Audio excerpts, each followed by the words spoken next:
Channel មុំសៀថ្ងៃនេះខ្ញុំនឹងចែករំលែកបងប្អូនពីវិធីធ្វើ scrap ខាត់ស្បែកធ្វើឲ្យមុខសភ្លឺថ្លាជាមួយដំឡូងបារាំង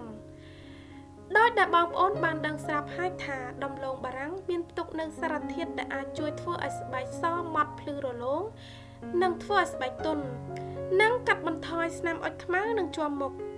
រូបមន្តនេះប្រើបានទាំងបុរសនិងស្ត្រីតោះទៅមើលពីរបៀបធ្វើទាំងអស់គ្នា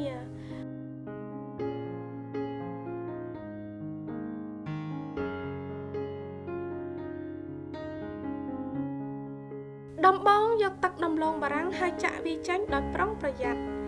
មិនមែនចាក់វាចេញទាំងអស់ទេ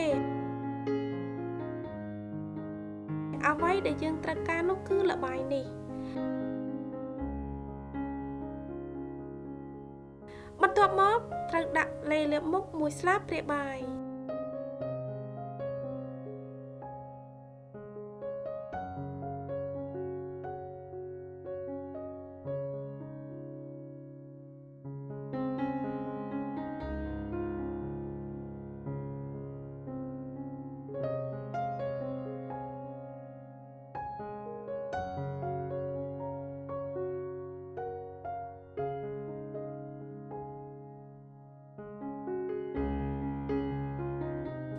រួចហើយដាក់ទឹកក្រូចឆ្មា1ស្លាបព្រាបាយ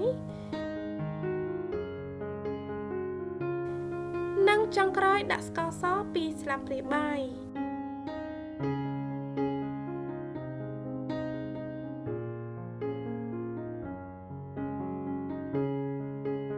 កូរវាឲ្យសព្វល្អ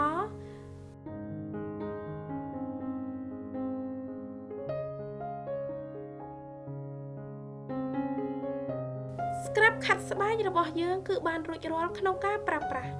លាងសម្អាតមុខរបស់បងប្អូនឲ្យបានស្អាតបន្ទាប់មក scrap វាថ្នមនៅលើមុខរបស់បងប្អូនរយៈពេល5នាទីការប្រើរូបមន្តនេះនឹងជួយកាត់បន្ថយស្នាមមុនកាត់បន្ថយស្នាមអុចខ្មៅនិងធ្វើឲ្យស្បែករបស់បងប្អូនសភ្លឺថ្លាបានភ្លាម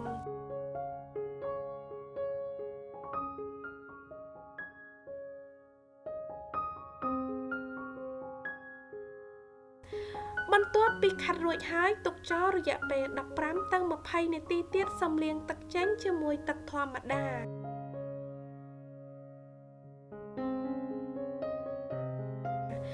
លាបក្រែមផ្ដល់សំណើមដែលបងប្អូនមាន